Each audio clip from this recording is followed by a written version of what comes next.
La historia del ascenso de Putin parece un simple relato sobre un sucesor, pero eso es solo la portada. En realidad, fue una operación especial, la infiltración en el sistema de un hombre cuya principal fortaleza era pasar desapercibido. Revelaremos las 5 tecnologías clave que transformaron a una eminencia gris en el padre de la nación. La primera se puso en marcha mucho antes del famoso «Estoy cansado, me voy». Fue el lanzamiento de un caballo de Troya en el sistema político, un regalo de apariencia modesta para la élite saliente que ocultaba en su interior un mecanismo para tomar el poder. Su supuesta debilidad era su principal arma. Agosto de 1999. Yeltsin presenta a su 5º primer ministro en año y medio. Nadie cree que vaya a durar. Lo consideran una figura técnica. La elección de la familia de Yeltsin no se basó en su fuerza, sino en su aparente debilidad. Esa fue la primera apuesta. Fue el 5º después de Chernomyrdin, Kiriyenko, Primakov y Stepashin. La trituradora política funcionaba sin descanso. El arquitecto de su llegada, Boris Berezovsky, estaba seguro. A este se le puede manejar. Veía en él a un ejecutor obediente. Fue un error de cálculo fatal. En sus primeros días, pronuncia una frase que se convirtió en el código de su gobierno: liquidarlos hasta en la letrina. Para un país cansado de un poder débil, sonó como una terapia de choque. No eran solo palabras, sino la promesa de orden, aunque fuera brutal. Y no fue una improvisación. La frase, dicha el 24 de septiembre, fue como un ultrasonido político. Para los liberales sonó a jerga de matones, pero para millones de personas hartas del caos fue el anhelado sonido del metal, la señal de que había llegado un hombre dispuesto a actuar. Y aquí está la primera clave. La operación sucesor no fue una transferencia de poder, sino un casting. Putin se convirtió en el candidato ideal porque garantizaba la seguridad de la élite saliente. No lo vieron como un líder, sino como un gerente de seguridad. Ese fue su principal error de cálculo. La prueba de este pacto es el primer decreto que firmó el 31 de diciembre, el decreto sobre las garantías para el expresidente y su familia. Cumplió su parte del trato de inmediato. Ellos contrataron a un guardia para su mansión y él cambió las cerraduras y se convirtió en su dueño absoluto. Pero las cerraduras debían reforzarse y para ello se necesitó una nueva llave, el monopolio de la seguridad. Esta es la segunda tecnología. Las explosiones de edificios y la Segunda Guerra Chechena no fueron una tragedia para él, sino un recurso político. No solo combatió el terrorismo, se montó en la ola del miedo y se convirtió en la única fuente de salvación. Cualquier crítica a sus acciones se equiparaba instantáneamente a la traición. Es el clásico efecto de unirse en torno a la bandera, bien conocido por los politólogos. Las cifras del centro Levada lo muestran como un electrocardiograma. En agosto de 1999, su índice de confianza era del 31%. En noviembre, en medio de la guerra, se disparó al 80%. El miedo demostró ser el capital político más convertible en Rusia. La primera prueba del sistema llegó en agosto del 2000 con el hundimiento del submarino Kursk. La reacción inicial del poder fue el silencio y la mentira. Pero de esa catástrofe se extrajo la lección principal. No se puede mostrar debilidad y es necesario controlar la información. Su famosa frase, se hundió, no es solo cinismo, es la declaración de una nueva realidad donde el poder decide qué es la verdad. El principal crítico en ese momento fue el canal de televisión de Boris Berezovsky. La lección fue aprendida. En menos de un año, Berezovsky perdió el control de sus medios. El poder comprendió que el monopolio de la violencia es imposible sin el monopolio de la información. Deténgase un segundo. Imagínese en el lugar de un ciudadano ruso en 1999. A su alrededor hay caos, explosiones, guerra en el Cáucaso, y aparece un hombre que promete un orden firme.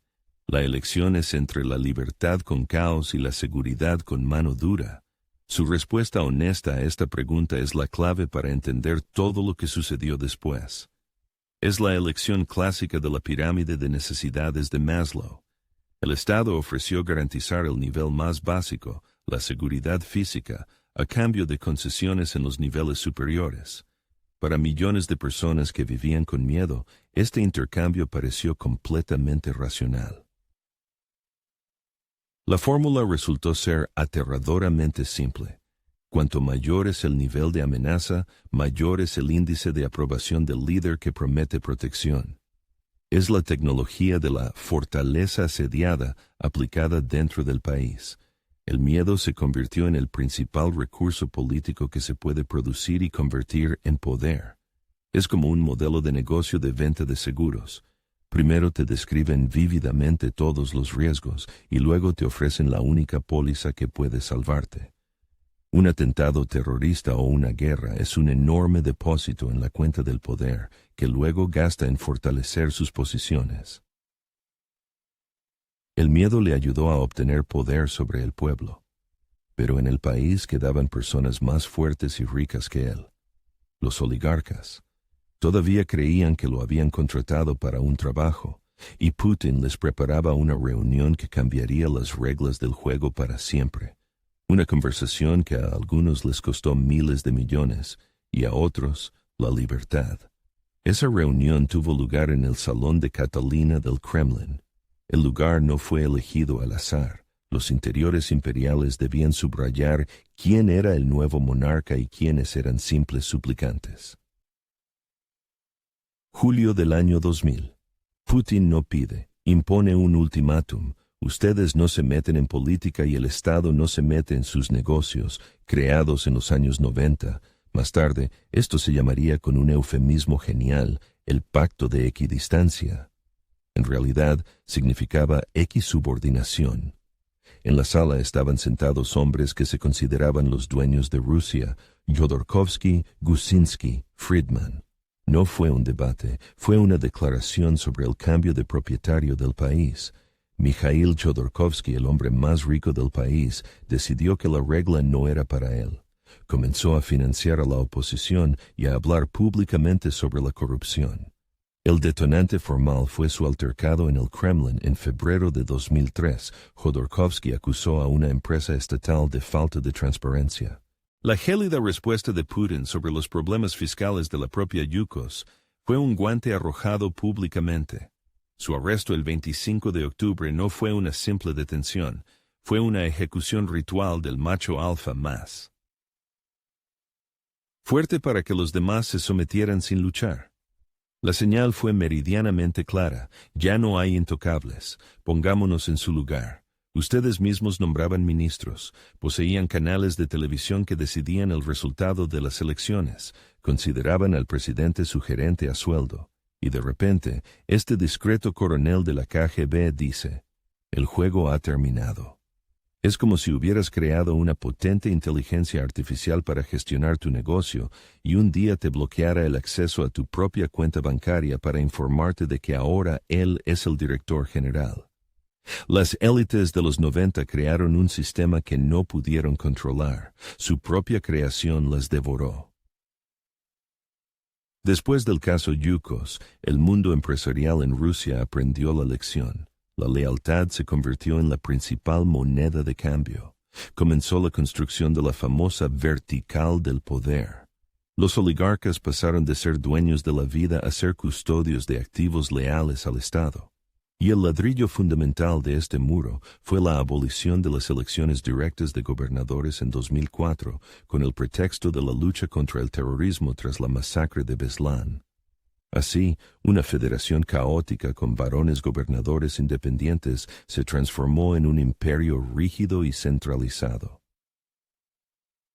Los enemigos internos habían sido derrotados, pero para convertirse en el padre de la nación, era necesario crear una imagen ideal para millones de personas.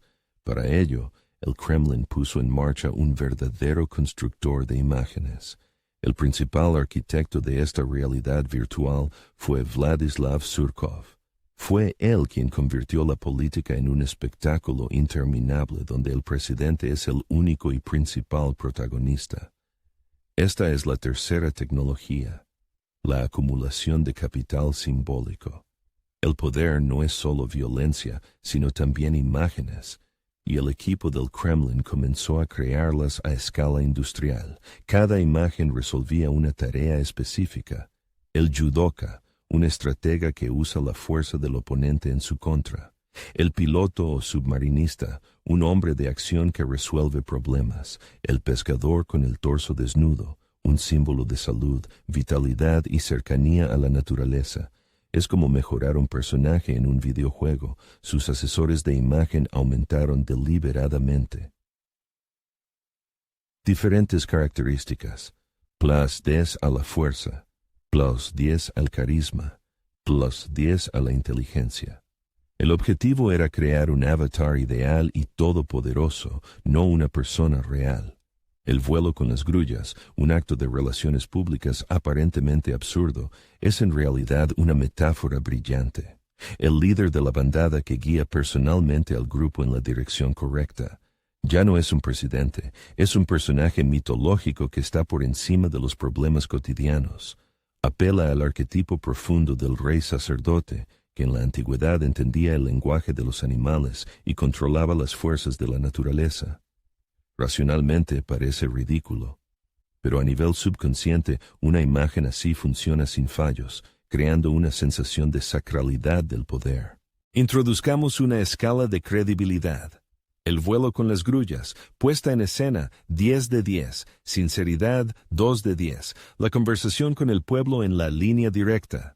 Puesta en escena, 8 de 10, sinceridad, 5 de 10, pero lo importante no es si lo creemos, sino que estas imágenes se transmiten sin cesar y crean el fondo emocional deseado.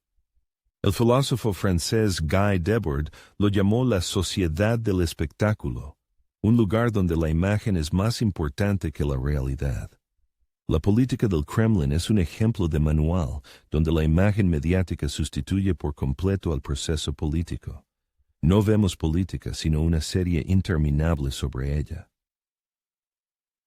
Las líneas directas son una mecánica clave de esta serie, la tecnología del zar bueno y los boyardos malos.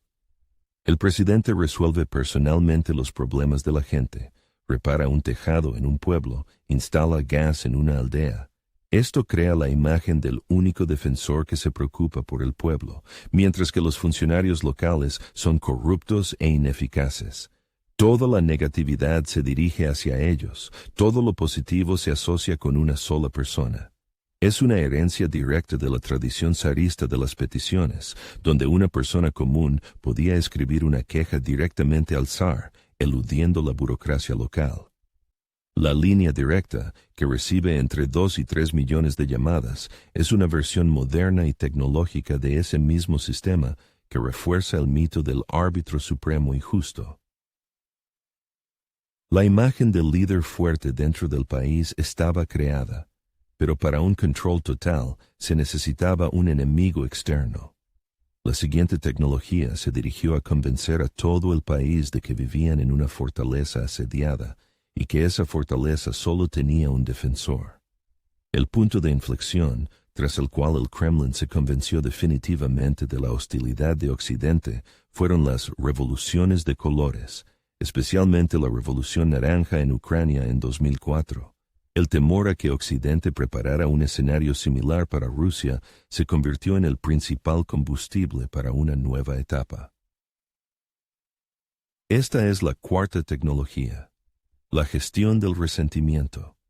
A principios de los 2000, Rusia quería ser amiga de Occidente, pero se sentía humillada. Putin no creó este sentimiento, lo aprovechó, califica la desintegración de la URSS como la mayor catástrofe geopolítica del siglo XX. Transforma un trauma nacional en combustible político. No nos respetan, nos han engañado.